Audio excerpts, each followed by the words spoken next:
myself, Dr. Kokayi Patterson. I'm a Sarah Rock Gray. We're here in Norfolk, Virginia, and we want to thank you first of all for coming down and visiting us from Washington, D.C.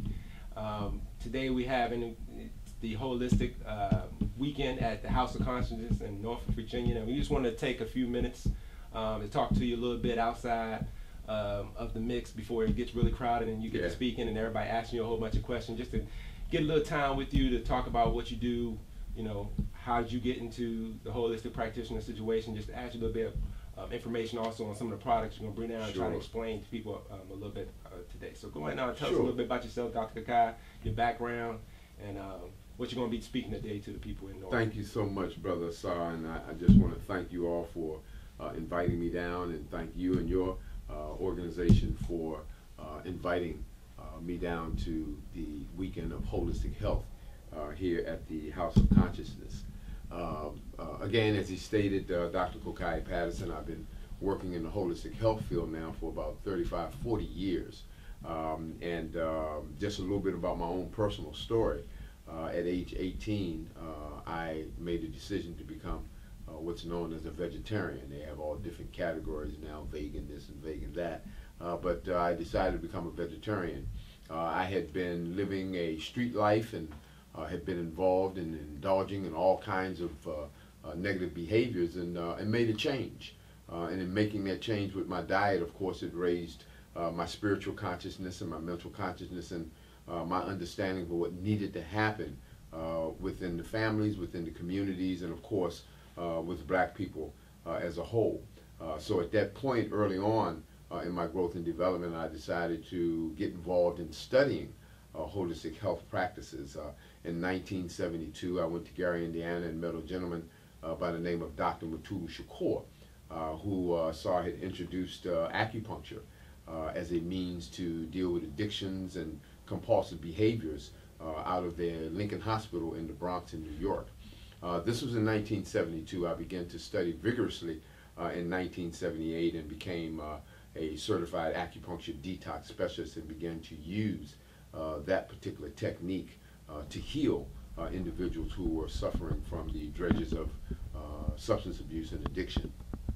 I continued on with my study to begin to study holistic health and naturopathic medicine, and working under several holistic practitioners and associating myself with various individuals who had legacies in the holistic health field, people like Dick Gregory and Dr. Kwaku Andal and Dr. Laila O. Africa and Queen Afua and several other brothers and sisters who throughout the years have committed themselves to holistic health. I founded the African Holistic Health Association in 1988, and we incorporated in 1992 for the sole purposes of promoting holistic concepts, ideologies, practices, therapies, and processes in our communities to begin to deal with the results of 500 years of slavery in our community. We have a slave diet, a slave mentality.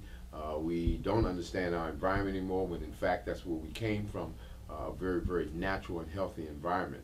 So the African Holistic Health Association is committed to promoting the concepts of holistic healing.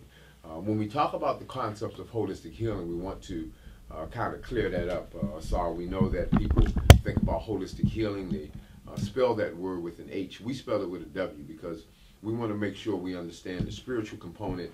We want to make sure that we understand the mental component. We want to make sure we understand the physical component. But most important, we want to make sure that people understand the connection of the community environment to the overall well-being and the contribution from the environment and the community to the overall well-being, and each component having that same kind of position. We look at the spirit and its effects on the overall well-being. We look at the mind and its effects on the overall well-being. We look at the body and its effects on the overall well-being. So we want to make sure that the concept of holistic is very inclusive, and that we don't leave anything out. For example, if I have high blood pressure and I deal with my spirit, that's going to lower my pressure. I calm myself down and I pray and I meditate.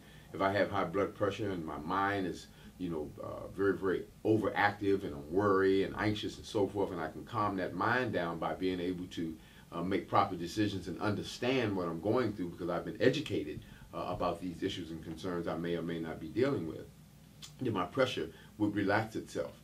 If I take care of my body and eat the kinds of foods that won't clog me up and create buildup that would allow that pressure to build up, and then of course we have explosion, possible strokes and aneurysms and things of that nature as a result of that blood pressure problem. But if my body is clean, then my blood is flowing properly, etc., and my pressure will be down.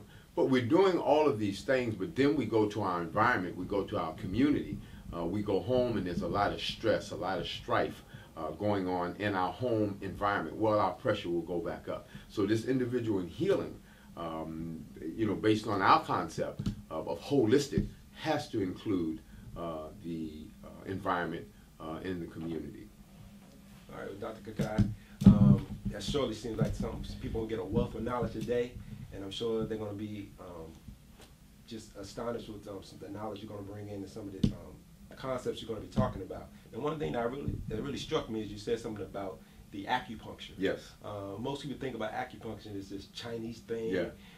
Concept of how, this is not anything dealing with Western medicine. Mm-hmm. And I'm be honest, I've been one, and I'm a student, and I am a patient of yours, Yes. acupuncture. And I can tell you by far it works. Yeah. So can you explain a little bit about acupuncture, just Sure. a little quick spill about that, and also I noticed you had a picture of the ear and Sure. how important the ear, how Sure. that plays, and how that even played into your studies or things you did out at the Lincoln Hospital. Absolutely. I began to study acupuncture at Lincoln Hospital, and particularly auricular acupuncture. That's the auricle, or the ear.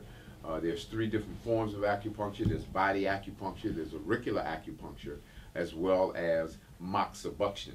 When we think about the ear and we think about auricular acupuncture, people wonder why we're able to access the ear for treatment. Well, here we have a picture of the ear in the form of a fetus. And as we can see, that anatomically, that the ear matches that anatomical body position of the fetus while it's in the womb. So we can look at the fetus and look at the different parts of the body in this picture, and we can needle appropriately. So wherever the head is, there's points related to the head. Wherever the feet are, there's points related to the feet. And as we look further into this, we can clearly see some of the acupuncture points that are used. As we can see, again, that fetus, that baby, the shape of the baby, and the head area and the body points, and as well as being able to treat the internal organs. So the concept of acupuncture speaks to removing blockages in the body. There are what we call meridians that run through the body, and these meridians, avenues or streets, if you will, carry the energy that allows the body to operate and function and be balanced, to be able to do all the things that it's made up to do. When these meridians have some kind of imbalance that's created within them as a result of trauma, as a result of bad diet, as a result of pernicious or outside influences, for example, cold weather or hot weather can cause a stroke. Cold weather, you can get, of course, flus and colds and pneumonia and things of that nature. So we look at all of those things and we determine whether or not the problem or the blockage within that meridian is associated with one of those things, and we'll know how to treat that. But the major issue or the major concern is to remove that blockage. So example, if a person has constipation, then we know that there's a blockage, and that blockage would be in the small intestine, large intestine, the stomach area, all of those organs and systems having to do with digestion, which means that that energy is either deficient or there's something that the person has done to their body that would slow that process down in terms of the energy moving appropriately up and down that meridian to stimulate the associated organ, which is connected with the other systems in the body, therefore bringing about that balance in the body. Acupuncture, as Asar stated, goes way, way back. I started studying acupuncture again, like I said, in '72 under the guidance of Dr. Mutulu Shakur. And I, too, was interested in its origins. And I continued to do some research and reached out to a lot of brothers and sisters who were knowledgeable who were practicing African martial arts and African health studies, etc. And they, of course, explained to me about the depiction of the acupuncture needles on the walls in the pyramids. They explained to me about the various African statues that I would see that seemed like they were actual pins and nails that were driven into these artifacts. And I just thought it was decoration. Of course, they assured me that during that time, anything that was put on an artifact had a purpose, had a meaning, and that those points on those African artifacts were surely acupuncture points that stimulated meridians. As I continued on with the research, I found out that those origins were truly in Africa, and as they migrated up through northern Africa, through India and Pakistan and Indonesia and Sri Lanka turned out one of the greatest acupuncturists in the world. His name was Antoine Jarashura, who's passed on. He's an ancestor now, one of the greatest acupuncturists in the world. And he did a great deal of work in Sri Lanka. I've had colleagues who went over and studied under him and shared some of those techniques and information with me. But as we went up through those areas and dropping off this concept in Japan and Indonesia and, of course, making our way to China, these various groups began to put it in some form of system, which we now know as the acupuncture system, meridian system, the 5-element system, which looks at the elements within the world and uses them to diagnose specific conditions in the body, as well as formulate the various treatments within the body. All right, good deal.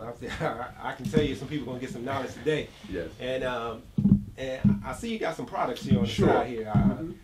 I'm familiar with this, but I'm pretty sure some of the people who might be listening to or looking at this video not familiar with the Aloe Ferox, and I see you got some moringa Yes. powder and some seeds and some other herbs here. You can talk to us a little bit about the crystals and the moringa and just kind of enlighten folks a little bit about that. Yeah, one thing for sure is that there are natural products that come straight from the earth that you all can use to assist in resolving as well as helping to resolve some of the health problems that you may experience. And here we have maybe 3 or 4 of those products right now. Right here, dead center, we have the African Aloe Ferox bitter crystals. These African Aloe Ferox bitter crystals are made from the bitter juice just below the skin of the aloe vera leaf and just before the jelly, or what we know as the juice or the gel.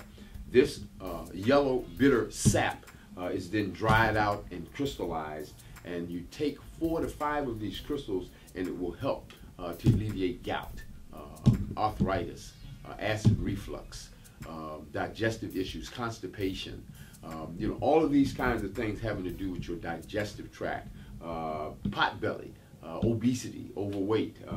You know, it's said that by taking these crystals, you'll shrink the stomach an inch a day, and I know you guys love that. Those individuals who can't seem to get rid of that weight. So those are the African bitter crystals. Now up above that we have the Aloe Ferox tea. The Aloe Ferox tea is actually made from the leaf, the skin of the leaf itself.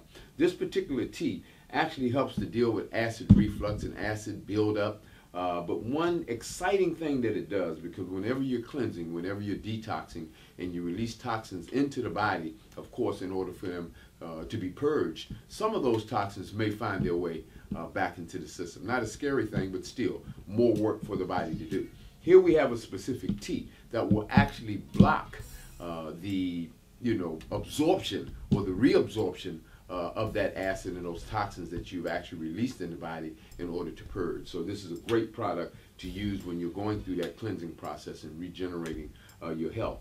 Then of course over on the side we have that moringa. Moringa I was introduced to by a gentleman by the name of Dr. Kwaku Andau about 15 years ago. And he came over. He is a ethnobotanist. He's an ancestor now. He's one of the greatest herbalists that ever walked on the planet. 5th generation ethnobotanist, meaning that he understood herbs from around the world. He brought this moringa to America 15, 20 years ago. And I'm so glad that Asar and the organization, and that we're involved in promoting this particular product because it's very, very healthy. It's very, very natural.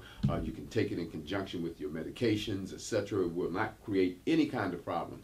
It has such a great tonifying property to it, and it's able to really help the body to balance itself out, strengthen itself, and recuperate, as well as maintain a healthy existence. Also, we have over here some of the herbal formulas that we've been able to put together for liver conditions, respiratory conditions like asthma.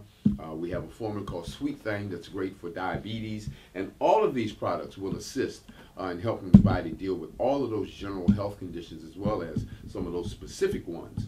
So we implore you to check these products out. All right, so it looks like you got some great products here, a lot of good information. Just looking across the bottom of the screen, I'm pretty sure people find out how they can get in contact with you and how to get these products, as well as other local distributors around the United States who will be carrying these products. Well, Dr. Kokayi, I want to thank you for your time today. Just spend a little bit of moment with us to tell us a little bit about what you're going to do. Thank you. And then also for those of you listening to the or looking at the video, we're also going to be recording the actual events today in Norfolk at the House of Conscience in Norfolk, Virginia. So you can be able to have a chance, if you look at the bottom of the screen, you'll be able to actually order the DVD from the event as well. Dr. Kokayi can be reached. He'll be giving his information on there, as well as how you can get in touch with him if you want to meet with him or talk with him on the phone or via the internet, or even if you're in the D.C. area, he'd be glad to speak with you one-on-one, I'm sure. Absolutely. And be able to maybe assist with some folks from a natural, holistic perspective. That's correct. Thank you so much. All right. And thank you, Hampton, Virginia community. All right.